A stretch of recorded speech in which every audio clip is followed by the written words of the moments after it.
Hey everyone, this is a review for the Warlord action figure. I think it's from DC Direct, older figure. I got this from my good bud, one of my best friends, Mo School on TikTok. Check his channel out. Thank you, bro. We've been looking at this figure a few times. We were doing a hunt a few weeks ago in Oahu, and we always kind of do the circuit. We go to a couple of different collector shops, and he always hosts me and takes me around and drives me around, and we always have a lot of fun. And we've been looking at this Warlord figure for the last few visits, and I just, for some reason, didn't pull the trigger, even though I really liked it. I know this mold is very limited in articulation, and that's kind of why I was holding off, but the sculpt is really nice, so I can't wait to get that open. So thank you, brother. Appreciate it. Let's get this thing open. Yeah, I never really read this comic book, but it was one of these characters that I would always see the ad for when I was a kid in the comic books. Try to pin one up here.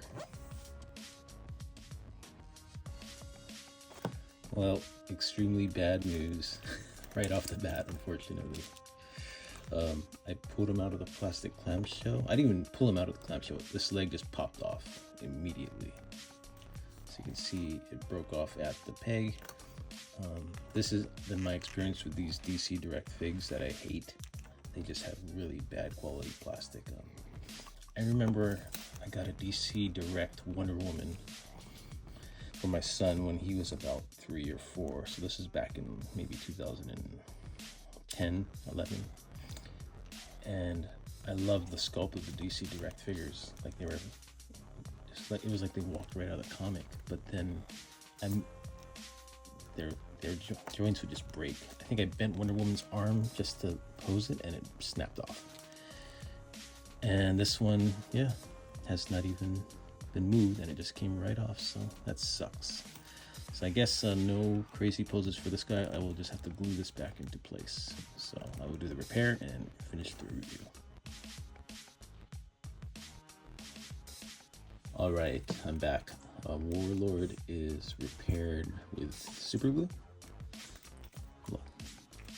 So now he won't be able to move this leg, but you know, this DC Direct figure didn't have great articulation to begin with. So as long as he can stand up, that'll be good for me. But yeah, let me get the light on him.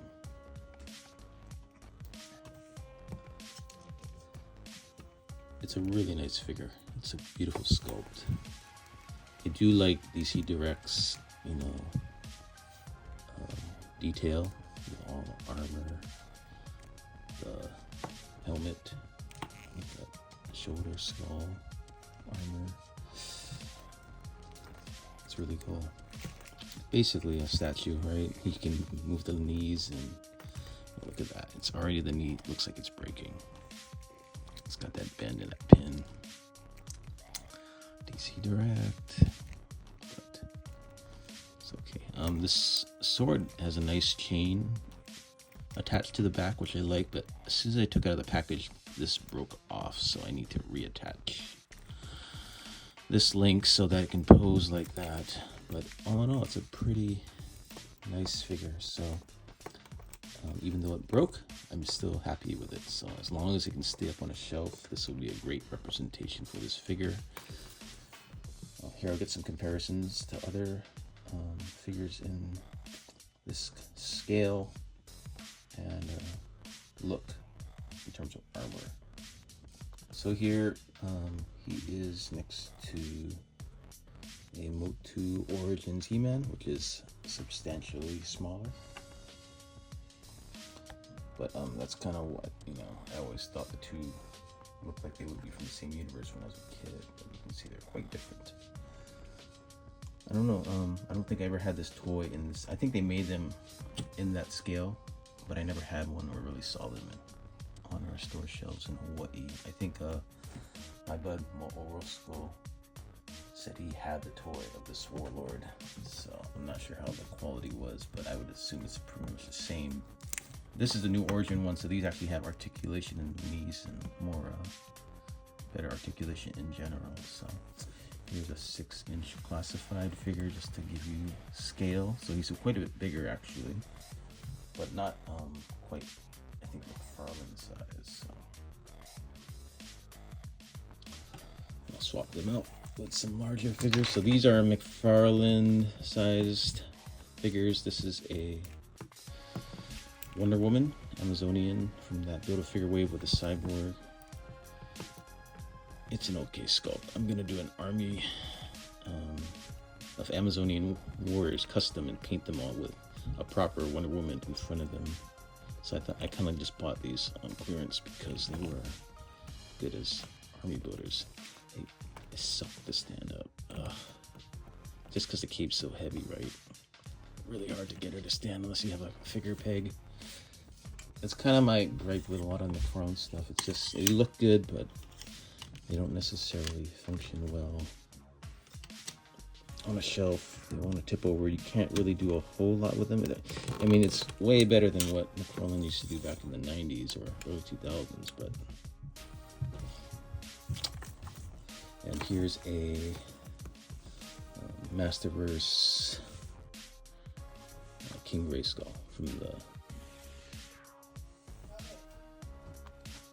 Sorry, somebody just came in the room. So yeah, you can see it's kind of the same size, these two. They kind of look like they would be in the same line. I lost this guy's sword, and I didn't really like King Grayskull's sword. It looked more like a katana. Oh, his hand just came off. So this sword was actually from another Wonder Woman McFarlane, which is huge, kind of too big for Wonder Woman. It just looked out of place, but I think it kind of looks actually better for King Grayskull. This McFarlane plastic always bends so easily. It's just like a soft plastic for a lot of the accessories. I don't like it. But anyway,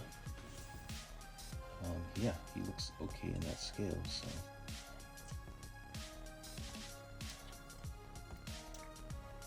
Then one more, I would have a Dungeons and Dragon NECA Strongheart, I think, figure.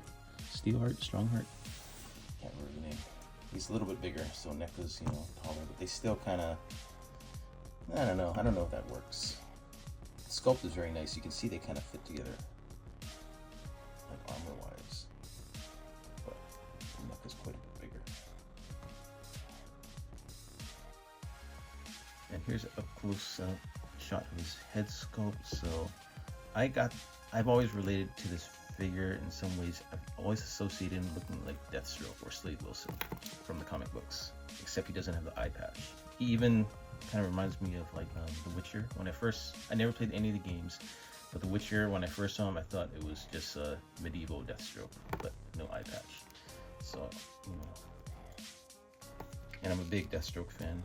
You know, I like Deadpool, hence the name Pool 5555, but Deathstroke is kind of like my new interest in terms of like mercenary assassins for hire.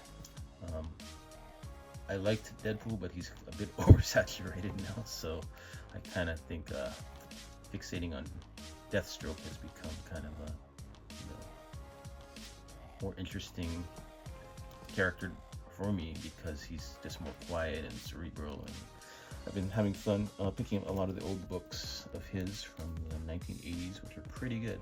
So yeah, but this character, whenever I see this old man with a goatee, it makes me think of Slade. So Slade.